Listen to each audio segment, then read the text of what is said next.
Regazzoni, the Swiss driver born in the canton of Ticino, was an idol of the Ferrari and Williams fans. He made a name for himself in 1970, a year in which he became champion of Formula 2 and made his debut in Formula 1. Ferrari fielded the highly rated Jackie Ickx as the first driver, while the second car was handled in turn by Ignazio Giunti and Regazzoni himself. The Swiss made his debut in the Dutch GP and immediately got a promising 4th place. He also reconfirmed himself when he got back behind the wheel in Great Britain with the same results. He stood out, leading Enzo Ferrari to trust Regazzoni for the remaining 6 races. 1970 is dominated by Joachim Rindt with the Lotus 72. Rindt reaches the finish line on 5 occasions, always winning. That's just enough. In Monza though, he tragically lost his life, and Regazzoni won the Italian Grand Prix that weekend. The Swiss, who had already finished second in the previous race, won in only his 5th participation. There are 3 races left.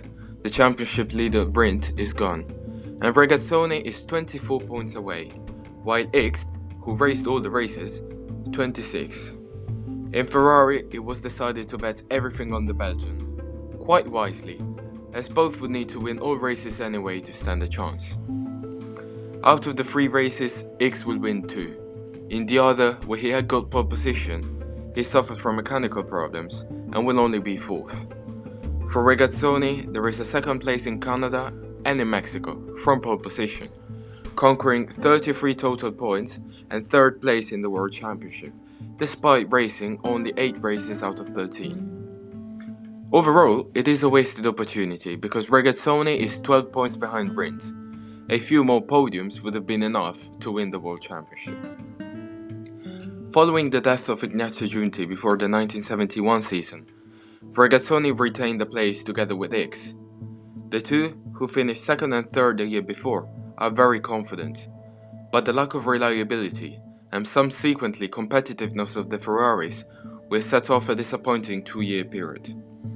In 1971, Regazzoni and Ickx got several podiums.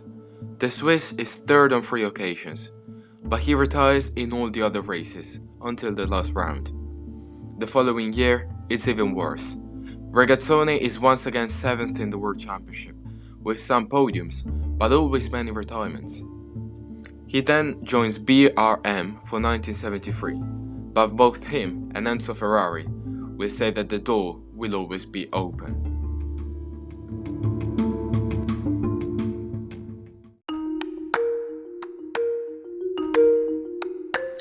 Regazzoni teams up with Niki Lauda, and there is immediately a surprise pole position in the opening round.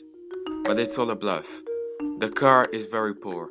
The two, who will become great friends, score 2 points each and go back to Ferrari for the following year. With Niki Lauda still in the learning phase, this is Regazzoni's great opportunity. Ferrari began preparing for the season as early as the year before, where all the efforts deviate onto Formula 1, and they intend to start from scratch. Regazzoni is number 1 within the team, but in Lauda's mind, the Austrian is by no means a number 2. The fratricidal duel between the two, who will still remain friends, will lead to the disappointment of a World Championship that had to be won.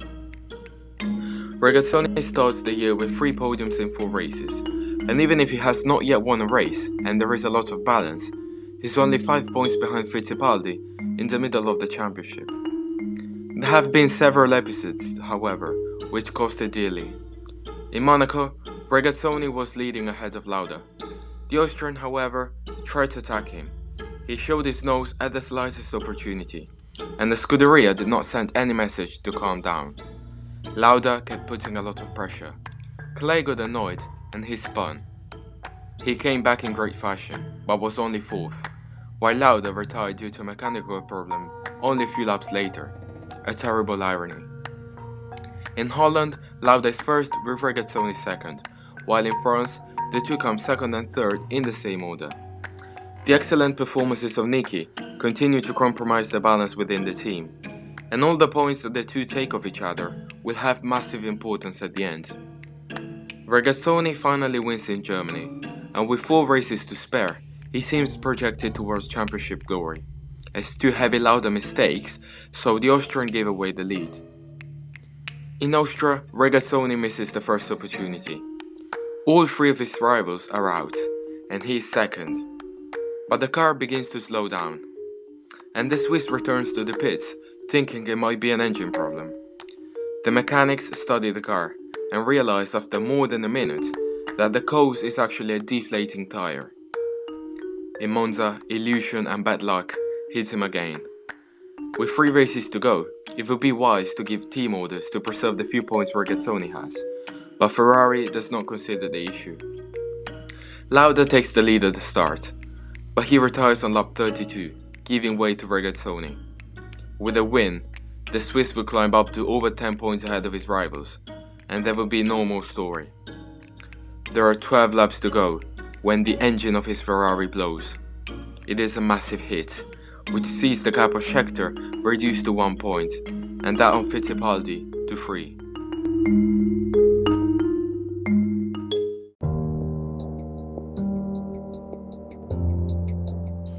In the United States, Fittipaldi wins, right in front of Regazzoni, as the two arrive joint at the top of the championship for the last race. Whoever finishes up front will win the World Championship.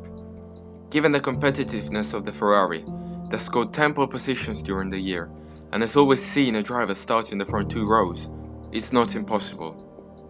However, Regazzoni's qualifying is not brilliant, and he's set to begin the race from 9th, just behind Fittipaldi. The Swiss accuses shock absorber problems throughout the whole weekend, and it is a rather bizarre issue considering Ferrari have 2 cars available for Lauda, and only 1 for him, as he should try to win the title.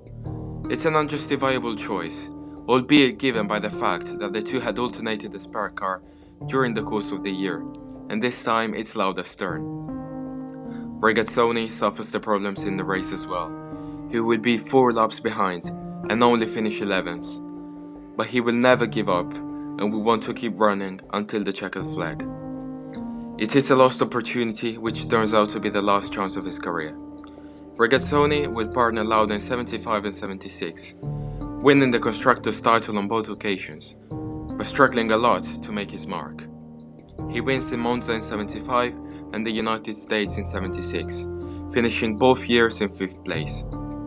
Ferrari did not renew his contract, and Clay was embittered, knowing almost immediately in his last season that he would have to pack his things. After leaving him, he thus becomes the driver to have raced the most races for Ferrari. He does a couple of bad seasons at Ensign and Shadow, then he moves to Williams in 1979. The start was not very promising, and in fact, all this condemns him and Alan Jones not to be able to fight for the World Championship. When the new car was introduced throughout the season, the results are very good. He finished 2nd in Monaco after starting in 16th.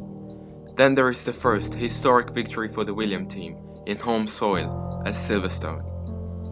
3 more podiums will lift him up to 5th place, just 11 points behind Jones, who finishes 3rd.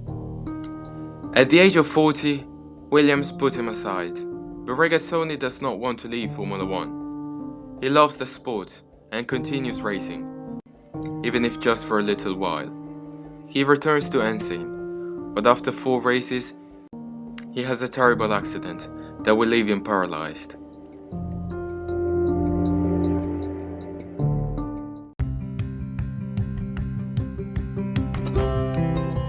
This is the career of a driver who was not among the fastest of his generation, but who had great sensitivity driving the car, who has been protagonist of several successes and stood on the podium 28 times. The regrets of 1974 will always remain, with that World Championship lost by 3 points due to poor management of the Ferrari drivers. He would not have been the fastest champion, but Clay Regazzoni's story is beautiful precisely because it has a charm all of its own. Viveur, danseur, footballer, tennis player, and, at last time, Formula 1 driver, just as Enzo Ferrari defined him. Gian Claudio, affectionately known as Clay Regazzoni.